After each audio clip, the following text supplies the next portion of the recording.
Assalamualaikum warahmatullahi wabarakatuh. Saya Yunita Nansir SPD, calon guru penggerak angkatan 7 dari UPT SPF SDN 183 Garanta, Kecamatan Ujung Loe, Kabupaten Bulukumba. Adapun tugas saya, aksi nyata modul 1.4 penerapan budaya positif. Yang pertama, latar belakang. Budaya positif merupakan perwujudan nilai-nilai kebajikan yang berpihak pada murid.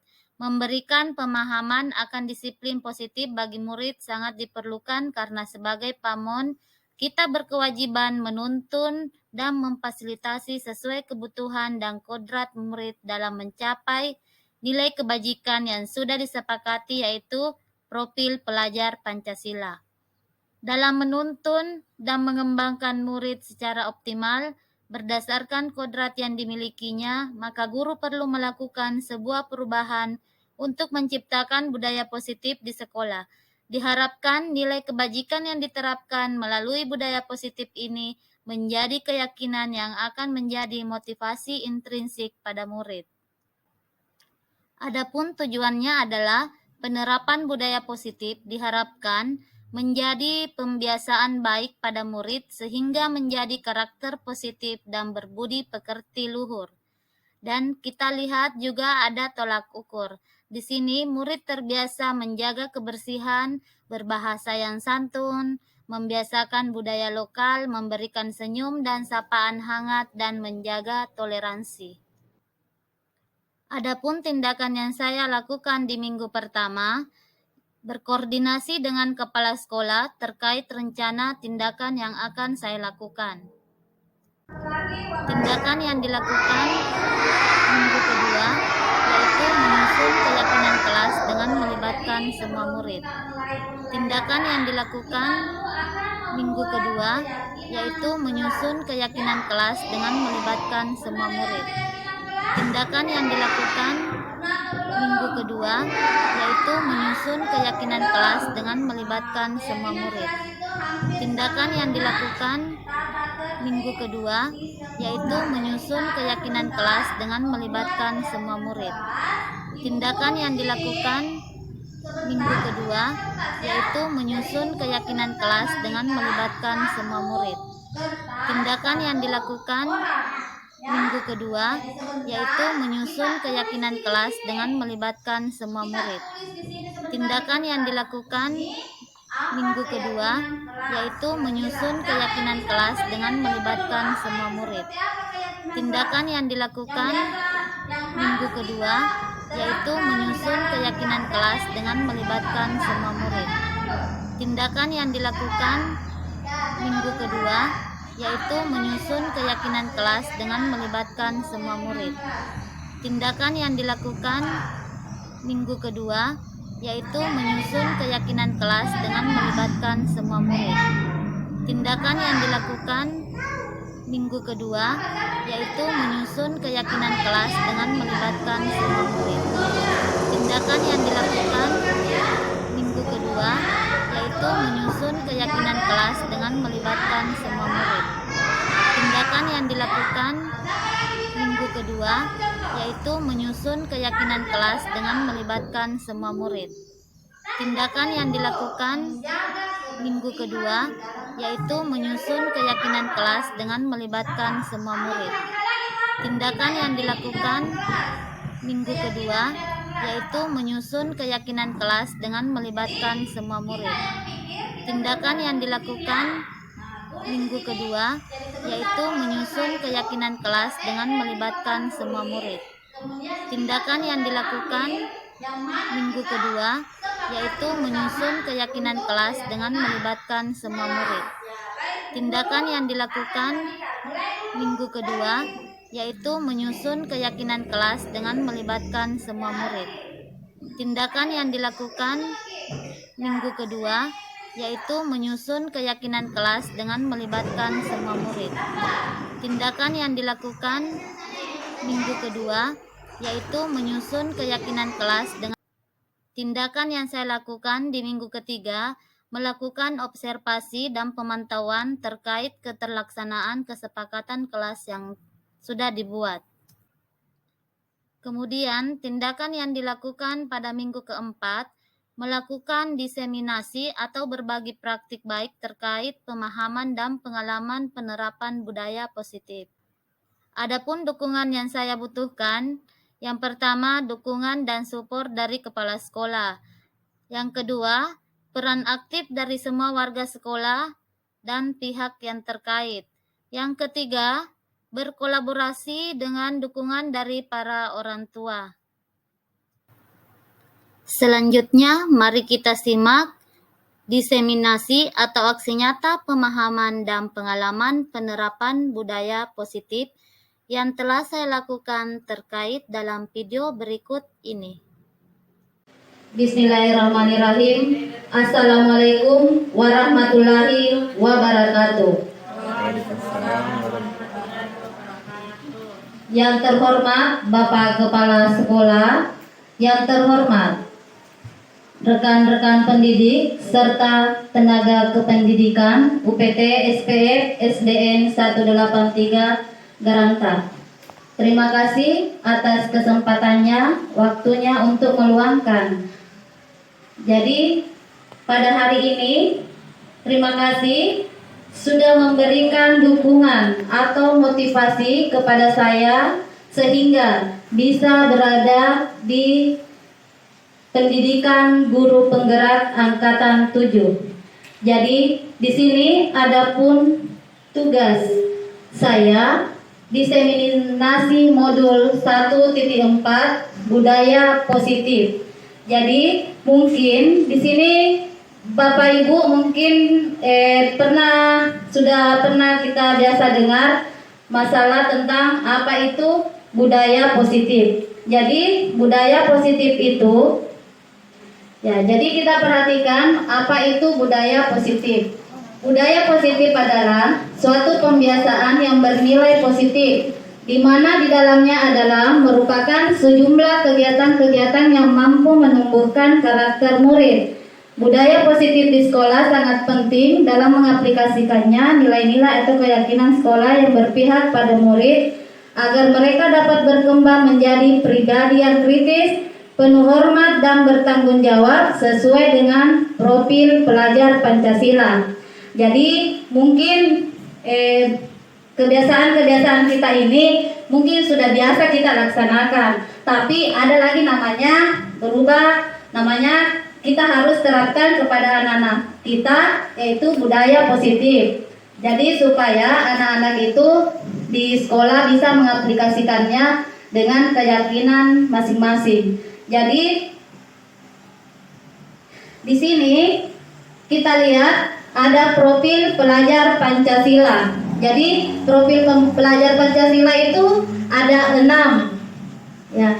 Jadi sebelum berubah pada kurikulum Merdeka Belajar, mungkin di sini hampir sama. Pada waktu dulu kurikulum 2013. Jadi di sini ada beriman, bertakwa kepada Tuhan Yang Maha Esa dan berakhlak mulia. Jadi pembiasaan budaya positif itu kita sudah terapkan. Seperti contohnya pada saat hari Jumat, ya kita sudah terapkan itu salat duha berjamaah bersama, kemudian literasi Al-Quran, kemudian apalagi mengaji, pidato anak-anak kita terapkan ke semua itu. Jadi itu sudah termasuk kepada beriman, bertakwa kepada Tuhan Yang Maha Esa. Kemudian berkebinekaan global. 3, mandiri, bergotong royong, bernalar kritis dan kreatif. Jadi anak-anak di sini kita sebagai pendidik, kita hanya sebagai pendidik itu menuntun, bukan lagi kita harus menuntut, ya. Jadi di sini ada semua, kreatif, bernalar kritis, bergotong royong. Kemudian ini sudah ada. Kemudian di sini konsep utama budaya positif. Jadi di sini ada 6 konsepnya. 1. Perubahan paradigma belajar, disiplin positif, kebutuhan dasar manusia, keyakinan kelas, posisi kontrol, segitiga, restitusi. Jadi Di sini 6 budaya positif. Yang pertama itu kita harus dulu ada yang namanya membuat keyakinan kelas. Keyakinan kelas itu sama dengan biasa mungkin tata tertib lah, tata tertib di kelas, tapi kita lagi keyakinan kelas. Kemudian ada namanya sebentar posisi kontrol, di mana kita berada di situ, apakah kita sebagai teman, sebagai manajer, dan seterusnya. Yang pertama, perubahan paradigma belajar. Di sini pembelajaran yang dirancang berdasarkan prinsip pembelajaran yang berdiferensiasi sehingga setiap murid dapat belajar sesuai dengan kebutuhan dari tahap perkembangannya untuk mewujudkan profil pelajar Pancasila. Jadi anak-anak di sini kita prinsip pembelajarannya itu kita hanya bukan harus menuntut anak-anak agar karena karakternya anak-anak itu pengetahuannya, kemampuannya tidak sama ya. Jadi setiap anak-anak berbeda karakternya, berbeda juga cara pemikirannya.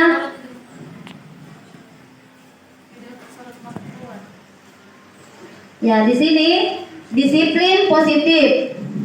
Disiplin positif.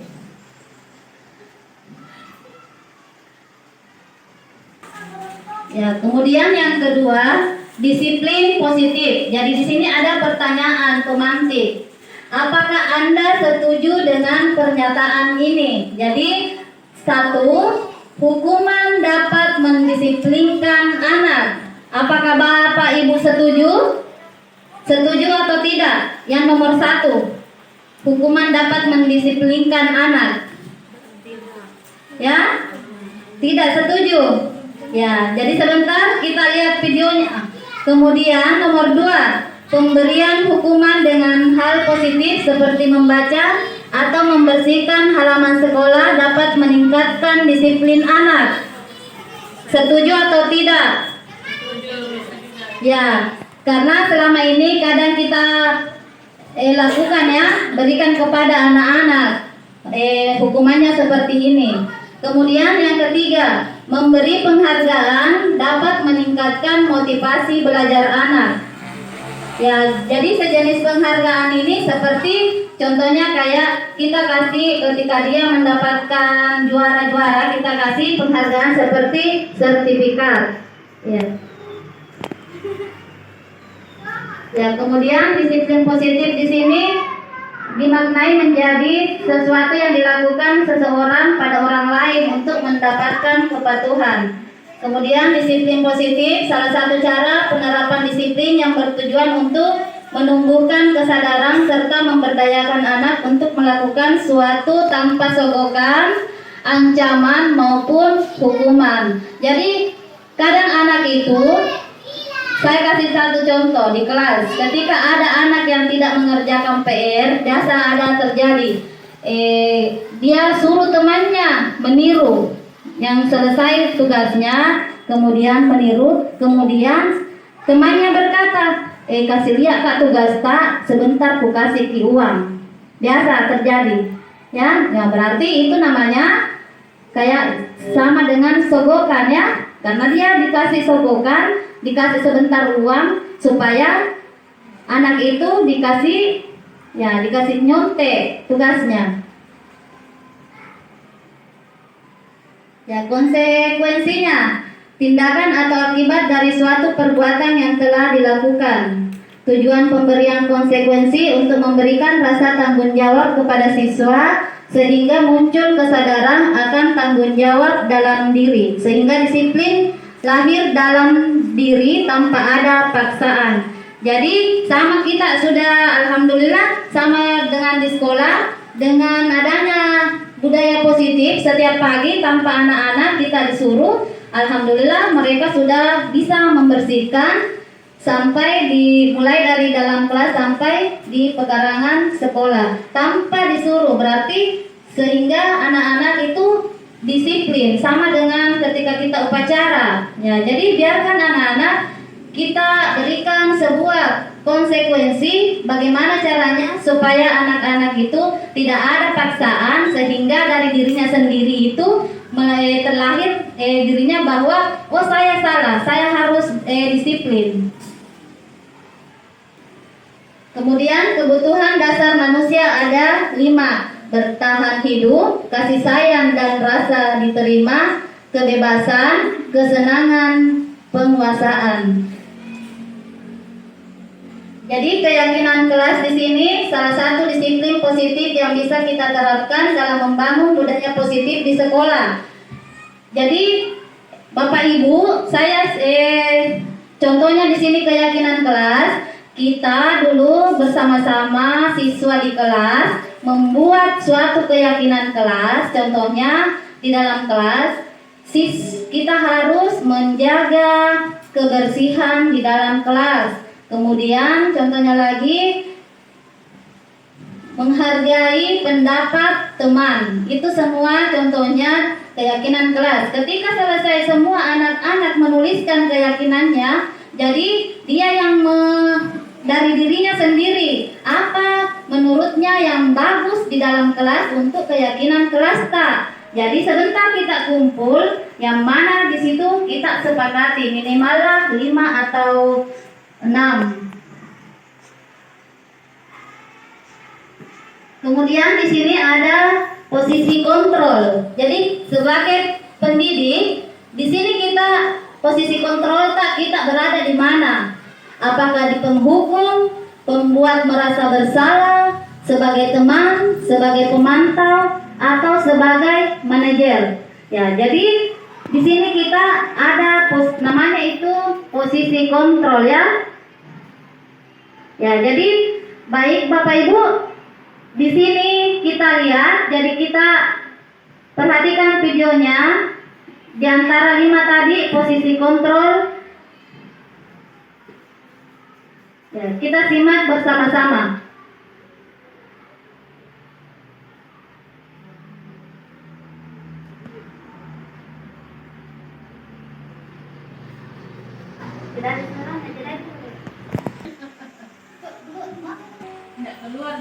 Salam bahagia Ibu dan Bapak guru hebat. Dalam penerapan disiplin positif restitusi, salah satu program yang dikembangkan adalah 5 posisi kontrol. 5 posisi kontrol dalam restitusi adalah proses perjalanan seorang pendidik agar dapat mengenali dirinya. Pada video kali ini, kita akan membahas tentang 5 posisi kontrol yang dikembangkan oleh Diane Dawson dan contoh penerapannya.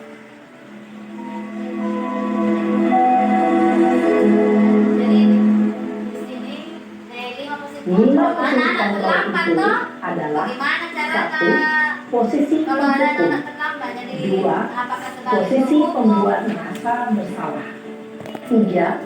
Posisi teman, 4. Posisi pemantau atau monitor, dan 5. Posisi manajer.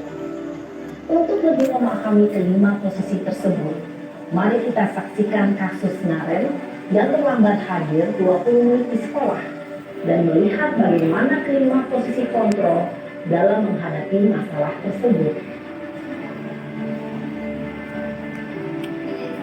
Jadi yang pertama posisi penghukum.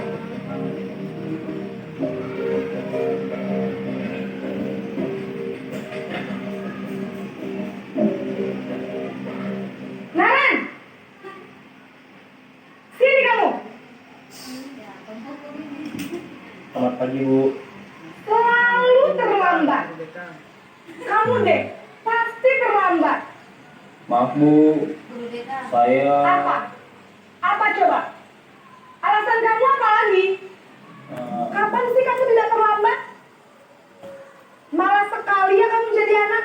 saya Dasar pemalas. Gak kapok-kapok sih kamu. Sudah berapa kali terlambat? Sana, kamu keliling lapangan basket 2 kali. kenapa saya harus ke lapangan basket, Bu? Kenapa? Kamu melawan ibu? Berani-beraninya jawab. Sudah terlambat, masih berani jawab pula. Sekarang, keliling lapangan basket 5 kali adik-adik sekalian, biar kapok. Cepat, pergi sana ke lapangan basket. Posisi penghukum biasanya berbicara dengan nada tinggi, menghardik, menunjuk-nunjuk, menyakiti, dan menyindir. Hukuman bisa berupa fisik maupun psikis. Ibu dan bapak guru hebat. Dampak yang terjadi pada murid ketika guru berada pada posisi penghukum adalah murid cenderung akan memberontak, bahkan menyimpan dendam.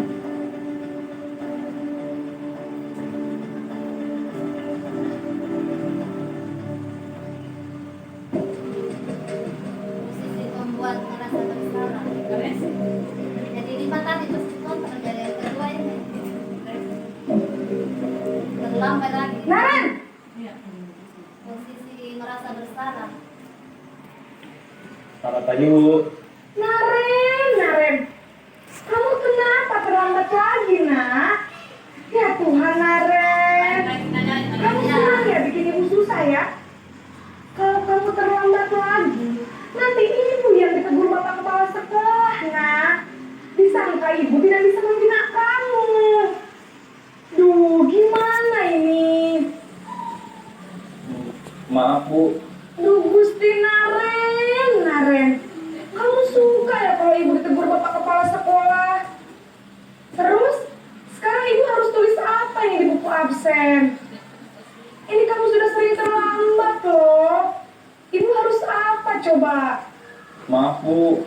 Maaf sekali. Ya sudah, lain kali jangan bikin ibu susah lagi ya nak ya.